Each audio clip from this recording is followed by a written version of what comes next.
신앙의 오솔길.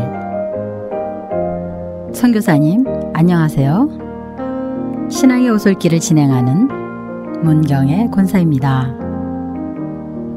오늘도 세계 각지에서 주님의 복음을 전하시느라 얼마나 수고가 많으십니까?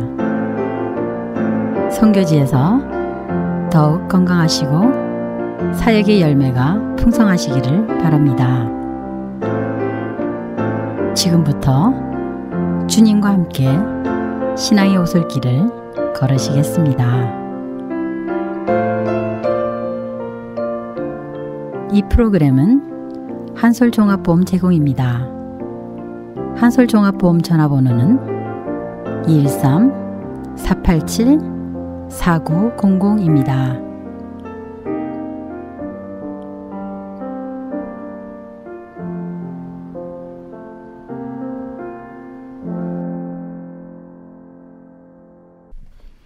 이 시간에는 이정근 목사님의 조각글 하나님은 이민국에도 계셨다 중에서 읽어드리겠습니다.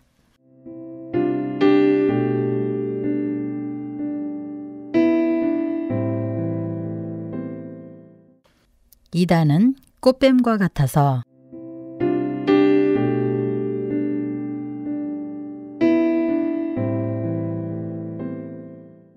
뱀에도 여러 가지 종류가 있는 모양입니다.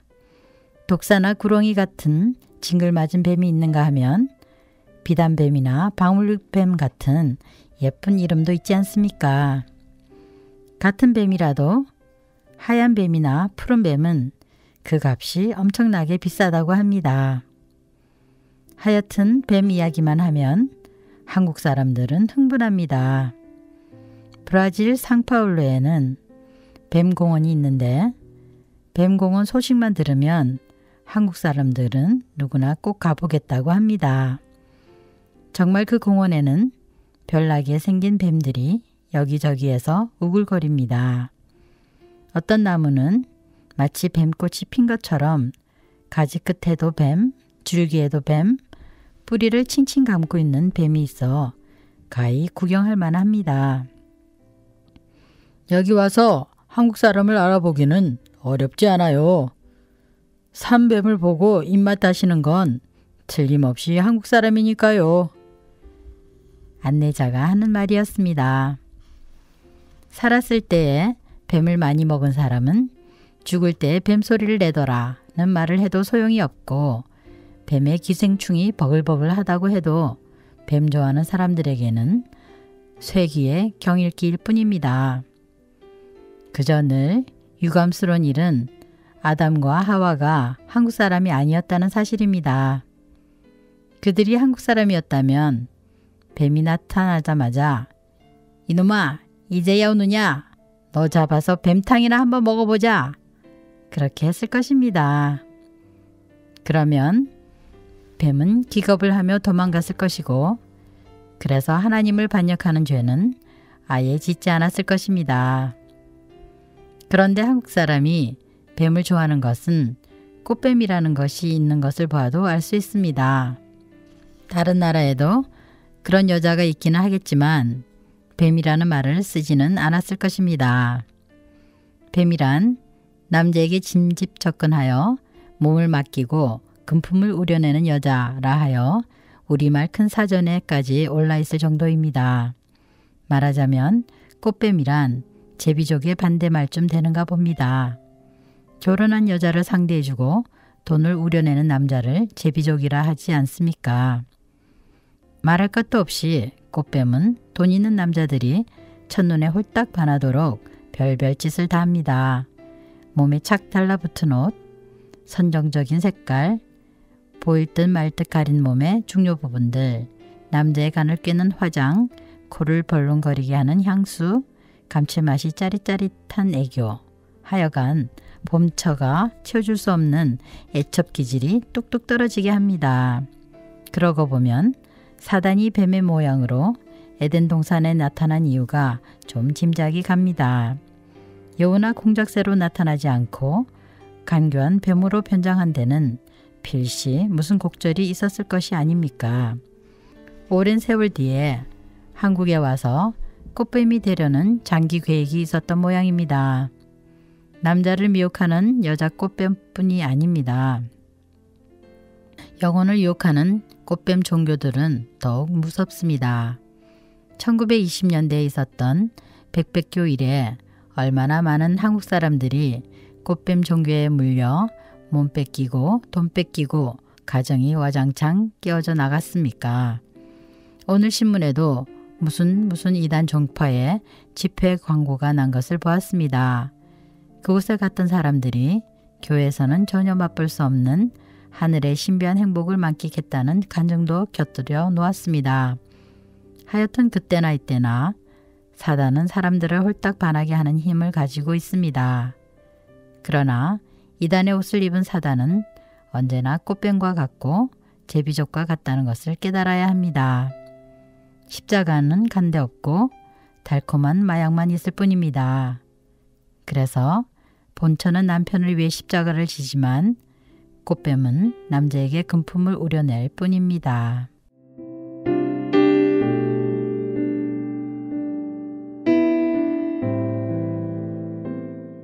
찬양 한 곡 들으시고 다음 조각글을 읽어드리겠습니다.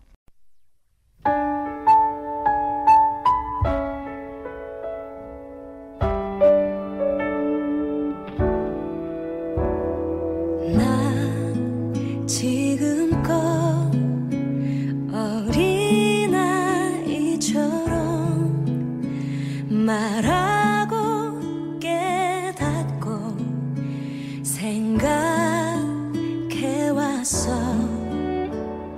주 나에게 가르쳐준 것처럼 성장한 사람의 사랑을 하고파 시기하지 않으며 자랑하지 않으며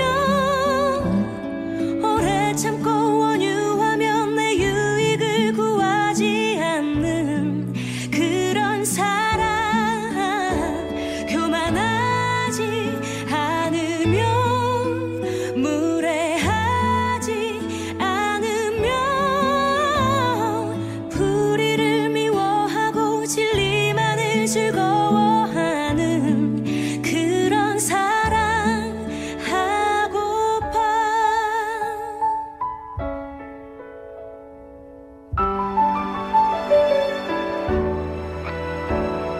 주 나에게 가르쳐준 것처럼 성장한 사람의 사랑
목회 철학은 그릇된 말.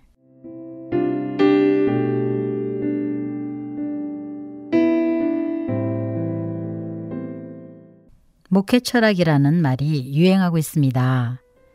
교회가 성장하려면 담임 목사의 분명한 목회 철학이 중요한 요건이라고 합니다. 그리고 그 목회 철학은 교회 성장에 효험이 있는 것이라 한다는 것은 웬만한 목사는 다 알고 있습니다. 교회 성장은 좋은 것입니다.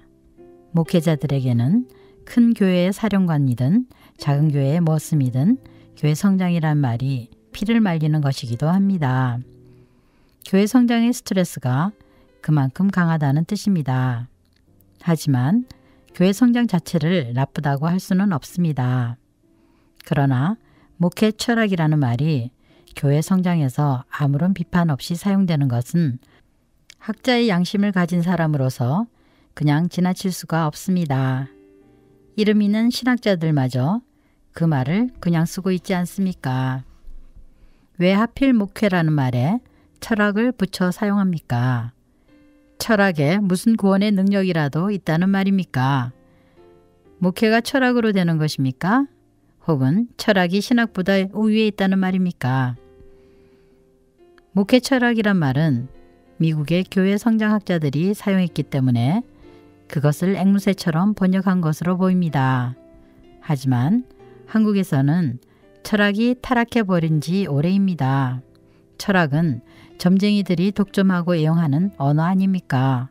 전화번호를 보십시오. 철학연구소, 철학관, 철학상담소, 철학원 등등 철학이라는 이름이 얼마나 타락한 것인가를 두 눈으로 똑똑히 보게 됩니다. 더군다나 철학이란 말은 성경에 두 마디 나오는데도 좋은 뜻으로 쓰이지 않고 있습니다. 누가 철학과 헛된 속임수로 너희를 노략할까 주의하라 고 했고, 어떤 에비구레오와 스토이고 철학자들도 바울과 쟁론할세라고 했습니다. 그런데 그 헛된 속임수와 같은 철학이라는 말을 무엇 때문에 애용한단 말입니까? 이정근 목사의 목회 철학은 사랑의 목회입니다. 어떤 사람이 유니온 교회를 소개하면서 그렇게 쓴 글이 있었습니다. 사랑의 목회인 것은 사실이지만 그것은 목회 철학이 아닙니다. 오히려 목회 신학일 뿐입니다. 왜 철학이 아니고 신학입니까? 성경에서 나온 사상이기 때문입니다. 대표적으로 성장하는 교회들의 담임 목사는 머슴 철학이라는 목회 철학을 가진 이도 있고 적극적 신앙이라는 이도 있습니다. 재림 신앙이라는 이도 있고 혹은 치료 목회가 목회 철학이라는 이도 있습니다. 그런데 그런 것들이 어디 철학적 주제입니까? 기독교 교육학에서도 기독교 교육 철학이라는 책을 쓴 사람이 꽤 많습니다.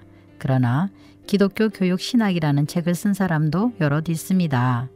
철학이란 체계화된 인간의 생각이고 신학은 하나님의 말씀을 해석한 인간의 생각이니만큼 기독교 교육 신학이라는 말이 더 좋은 것은 말할 것도 없습니다.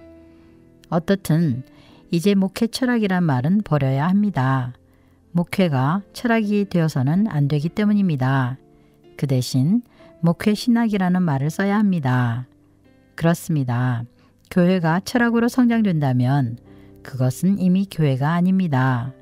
꽁 잡는 것이 매라는 교회 철학 때문에 양도둑질까지 예찬하는 것이 교회 성장이라면 교회 성장은 그만두는 것이 좋지 않을까요?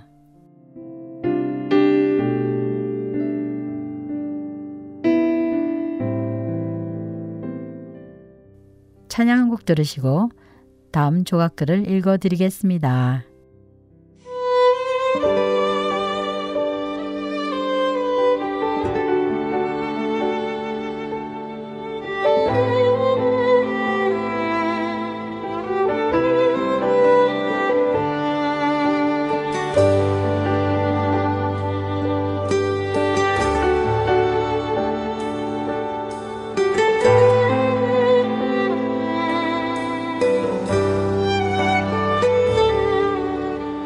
나를 보던 나의 눈을 감고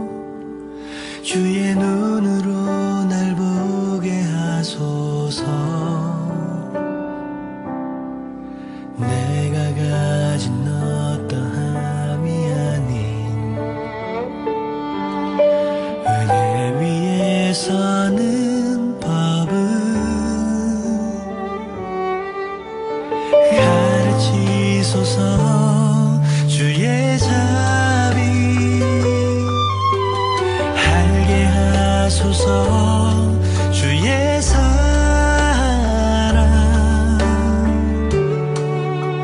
주님 나 버릴 수 없어서 귀한 외아들을 버리셨네 큰 사랑 다 갚을 수 없어 감사의 제사 드려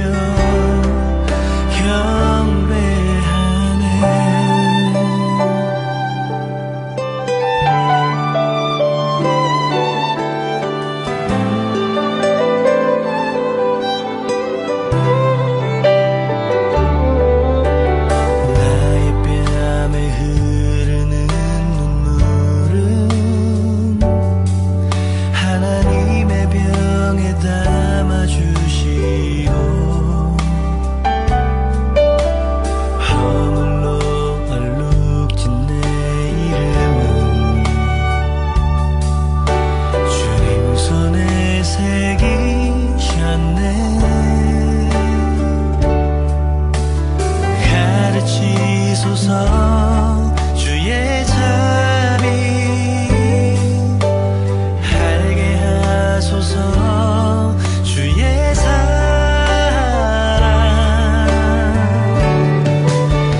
주님 나 버릴 수 없어서 귀한 외아들을 버리셨네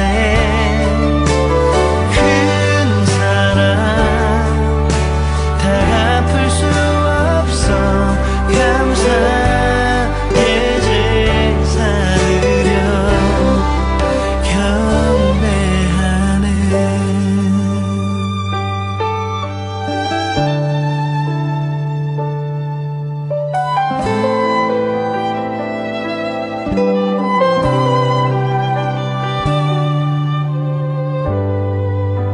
생명을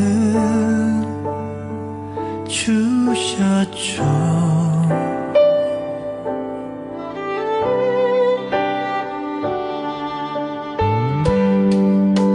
생명을 주셨죠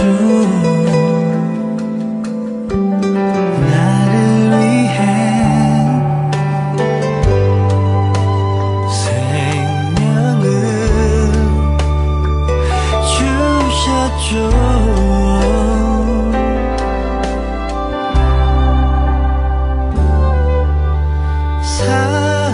사랑이 먼 길을 떠나와 나를 낮은 나를 찾으셨네 큰 사랑 다 갚을 수 없어 감사의 제사 드려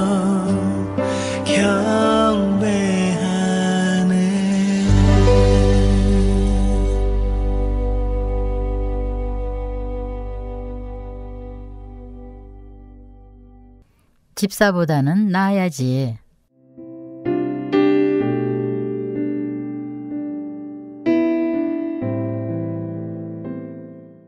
제가 신학대학에 다닐 때 히브리어 배우기가 제일 골칫거리였죠.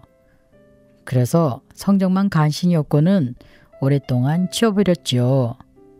그런데 목회하는 바쁜 중에 다시 배우기 시작했죠.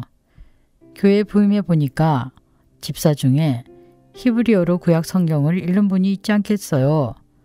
얼마나 부끄럽고 얼굴이 화끈거리는지. 목사는 최소한 집사보다는 나아야 한다는 생각에 이를 악물고 공부에 몰두했지요. 어떤 교회 담임 목사의 간증이었습니다. 정말 목사는 집사보다는 나아야 합니다. 어디 집사뿐이겠습니까? 권사나 장로보다도 더 훌륭해야 할 것입니다. 그러나 실제 형편은 그렇지 못합니다. 장로만 못한 목사는 수없이 많고 권사만 못한 목사도 쉽게 눈에 띕니다. 그리고 집사만도 못한 목사들도 여기저기 꽤 많이 널려 있습니다. 부목사가 새벽 기도에 나오지 않았기에 사유를 물었더니 아기가 아파서 밤새 보챘기에 잠을 설쳤다는 것입니다. 아침이 되면 병원에 가려고 새벽에 눈을 조금 붙였다는 것입니다. 그럴 수도 있는 일이라고 생각했습니다. 그런데 그 뒤 얼마가 지난 후에 젊은 여집사 한 분이 갓난 아기를 데리고 새벽 기도에 나왔습니다. 새벽 기도가 끝난 뒤에 이 여집사는 아기를 위해 기도해 달라고 했습니다. 아기가 밤새 아팠는데 먼저 기도받고 의사에게 가겠다는 것이었습니다. 그때는 집사의 신앙이 부목사보다 낫구나. 단순히 그렇게만 생각했지요. 그러나 시간이 흐를수록 그것이 다른 사람의 이야기가 아니고 바로 저 자신의 문제인 것을 깨닫게 되었어요. 교회 성도님들의 신앙생활하는 모습을 살펴보니 제가 그들만 못한 게 한두 가지가 아니더라 말이지요. 다른 목사가 그렇게 회개 간증을 했고 또 다른 목사는 다음과 같은 말을 남겼습니다. 가정 예배를 매일 드리는 성도들의 간증을 들을 때마다 너는 집사보다 못한 목사라는 이런 음성이 들려온다는 것이었습니다. 목사는 저녁에 신방하느라고 가정 예배를 드리기가 어려운 점이 없는 것은 아니나 그것이 핑계가 되어 가정 예배에 너무 소홀했다는 것이었습니다. 또 어느 집사는 운전대만 붙들면 하루에 몇 번이고 기도한다는 간증을 들었을 때에는 식은땀조차 흘렀다고 했습니다. 운전을 시작할 때마다 주님께 운전대를 맡기겠다고 기도하면 사고율이 훨씬 줄어듭니다. 그러니까 사고가 나서 차가 박살나기를 원하는 강 큰 사람은 운전 기도하지 않으셔도 좋습니다. 자신은 그렇게 설계해 놓고도 겨우 하루에 첫 번 운전할 때와 장거리 운전할 때만 기도했다는 것입니다. 그러나 이제는 목사는 집사보다 나아야겠다는 결심으로 운전대만 붙잡으면 기도하게 되었다며 웃었습니다. 그러나 이것이 그렇게 큰 은혜가 될 줄은 몰랐어요. 집사보다는 나은 목사가 되어야겠다며 자신을 채찍질했더니 글쎄 아내가 그러는데 제가 확 달라졌대요.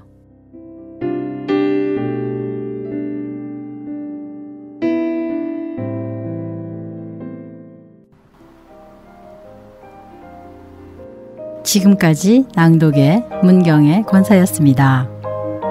다음 시간까지 평안하세요.